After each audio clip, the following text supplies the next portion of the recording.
Well, what a lovely game that was. What a good performance. We actually played well and beat one of the better teams in this division. And what a good way to round off our home season, which quite frankly has been a horrendous home season. Now, don't get me wrong, this wasn't a perfect performance, but it was definitely a progression of the performance against Arsenal, which was also a good performance. And you never know, another good performance against Brighton at the weekend, and maybe we do stand a chance against Manchester City in the FA Cup final. I don't think we do, but you just don't know. And it was so good to see a change in structure to the team that actually worked out quite well. Bruno was back. Obviously, the difference in quality of the team as a whole, just having Bruno back in the side mattered, but the decision to give Rasmus a rest really paid off. The decision to stick with Amad and Garnacho really paid off. The decision to stick with Amrabat in midfield almost really paid off. I would say it paid off, but it didn't really pay off, when obviously we'll get to that shortly. But all round, I can't be too disappointed with that. Yes, we've conceded 2 goals, and yes, they're 2 goals that I'm not very happy about, but we've also scored 3 goals against a side that is normally pretty good defensively. Yes, it's a makeshift Newcastle defence, but they still had Kieran Trippier back tonight. They still had Dan Burn at centre-back. They still had a left-back at left-back.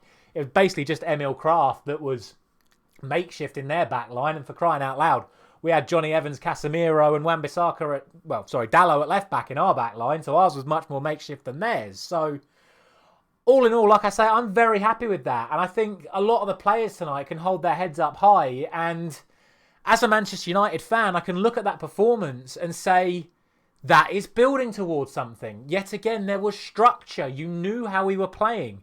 There was no striker, but we sort of played McTominay as the furthest forward. And I've spoken about that a few times this season, where if Rasmus isn't available, McTominay needs to be the one that's up there, because he has that striker movement sort of instincts. He knows what runs to make. He knows where to create the angles, and he can finish if he gets the opportunities.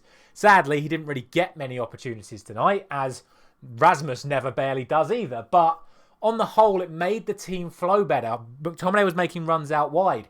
Amad was tucking inside. Bruno was dropping in deep to get on the ball. The Newcastle defence didn't really know where to go with it. That then created space for Garnacho. That then created space for Mainu. Bruno could get more involved again, and we created a lot more chances. My only real disappointment is that I still think we shot a little bit too early. I think Amad shot on a couple of occasions where he could have passed. I think Garnacho shot on a couple of occasions where he could have crossed it. And Bruno had a couple of shots as well, where again, there were just people overloading at the back post. And I think that's something we've really got to focus on in the summer, is saying to these wide players and Bruno that when you get into that position, so many times the opposite winger and the striker is in a position where if you just clipped it to the back post, we're going to create more goal-scoring opportunities. But like I say, in terms of creativity, I was so impressed with us tonight. Especially Amad. I thought Amad was absolutely fantastic. And what I was most impressed with him is that when we had the goal kicks, what was happening is Bruno and McTominay were pulling the centre-backs out of position. Then Onana would hit it long, and Amad would come inside. He'd win every single header. He was winning headers against Dan Burn at times, Amad. He was bringing up, flicking them on, and he put Mainu in a couple of times as he was making the run beyond. He put Garnacho in a couple of times as he was making the run beyond. Just the overall balance of the team looked really, really good.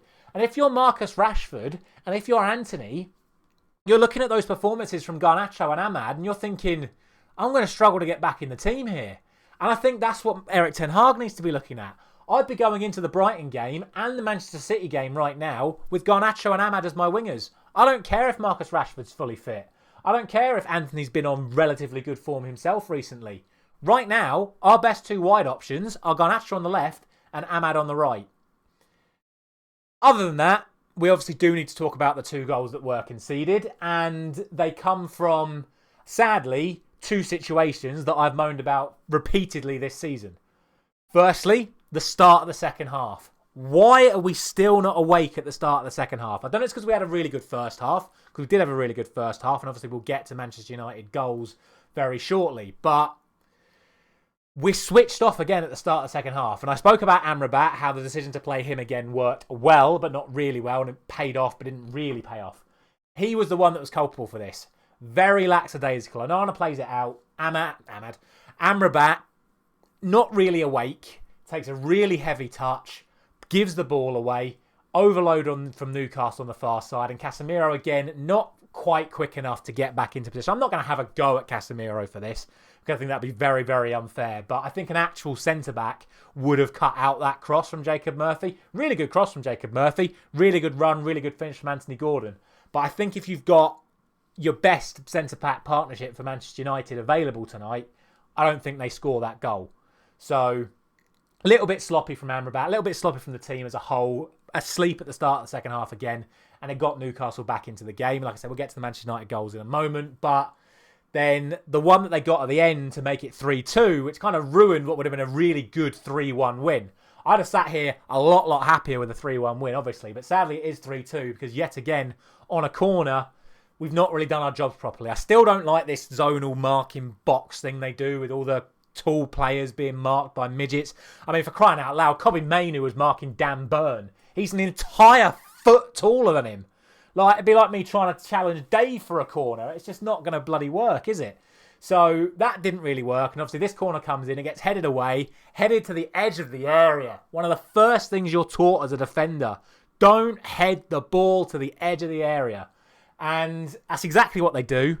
And then again, they're not quick enough to get out. I think it was the end of the game, so maybe there were a few tired legs. It was Johnny Evans that was the first to close him down. So if anyone's going to have tired legs, it's Johnny Evans. But he doesn't really get out quick enough. The whole team doesn't get out quick enough, which means that Onana has to sort of like lean over to one side and Lewis Hall just picks the other side. Again, I've seen people having a go at Onana saying he should do better. But like, for crying out loud, there's about 20 bodies in between the ball and Onana. So you've got to find somewhere to look. He looks one way. Lewis Hall's already whipped it the other way. Onana's not going to get there. It's 3-2.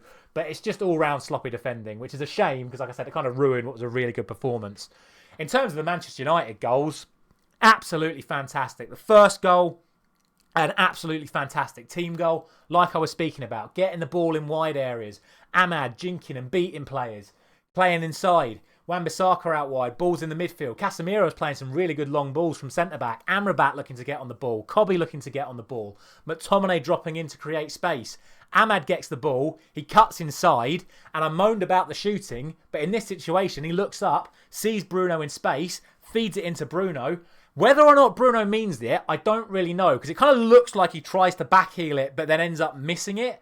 Or if it is an outright dummy from Bruno, it's absolutely phenomenal because he lets it go past. And Kobbie Mainoo's got all the time and space in the world. Brilliant movement from him. Receives the ball, has one look at the goalkeeper and wrong-foots him into the other corner. I say wrong-footed because even though Dubravka dives the right way, he makes that initial movement to think Kobbie's finessing it one side. But Mainoo's so smart and he feeds it into the far corner and makes it 1-0 Manchester United.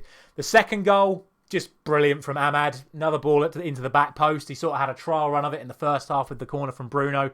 When it dropped to him, absolutely lashed it in. Fantastic finish from Ahmad and capped off what was another fantastic performance from him. And then the third goal, you give Rasmus a rest, something that he desperately needed. He's not had enough service. And we hit Newcastle on the break. Bruno, absolutely fantastic again, like I said. All game, Bruno was brilliant. It's so good to have him back in the side. It's amazing how much difference it makes when he's in the team. Feeds it into Rasmus, squares up the defender, feints to go on his left foot, brings it on his right foot, bang, bottom left-hand corner. Exactly what you expect from your centre-forward. When you give him the opportunities, he can put the ball in the back of the net. And it was 3-1 to Manchester United. And like I say, sadly, it didn't finish 3-1. It finished 3-2. But all in all, I'm like 7.5, 8 out of 10 for that performance. Yes, there were still other things that needed to be picked up on. Garnacho's touch again at times was a little bit erratic. I just think he needs to chill out a little bit. Like, he's 19 years old. I'm not going to go crazy at Garnacho for heavy touches, but I think he just needs to chill out a little bit because he gives the ball away a little bit too cheaply. And some better passes from Newcastle could have seen them capitalise on Garnacho giving the ball away a couple of times. And Casemiro gave it away a couple of times as well. And obviously we already spoke about the Amrabat one. So still, to be sitting here at full time with a game that we've just played against Newcastle, a side competing against us for European places, to sit here and say that we've outplayed Newcastle and the only things I can complain about are small bits of nitpicking, little bit sloppy on the ball at times, not getting out on a corner quickly enough and just falling asleep at the start of the second half. These aren't like we're being really lazy. These aren't like the errors that Casemiro's made in the last few weeks. These aren't major errors. These are just keep your heads, be a little bit calmer, just make sure you're switched on, and the mistakes will go. So like I said, really impressed tonight. Something to build towards. There looks like there's actual structure in that Manchester United team tonight. And I hope we stick with something similar at the weekend against Brighton. Hopefully we have Martinez available from the start against Brighton. There are rumours Luke Shaw could make an appearance at the very least for Brighton. If not, he'll have minutes against Manchester City. And the overall balance of the team might just be there as well. Very positive tonight. Can't complain too much. Let me know your thoughts down in the comment section below. Good win for Manchester United. Can we still qualify for Europe, be it through finishing 7th on Sunday or winning the FA Cup in 2 weeks' time? Let me know your thoughts. Thank you very much for watching. I will see you again very, very soon.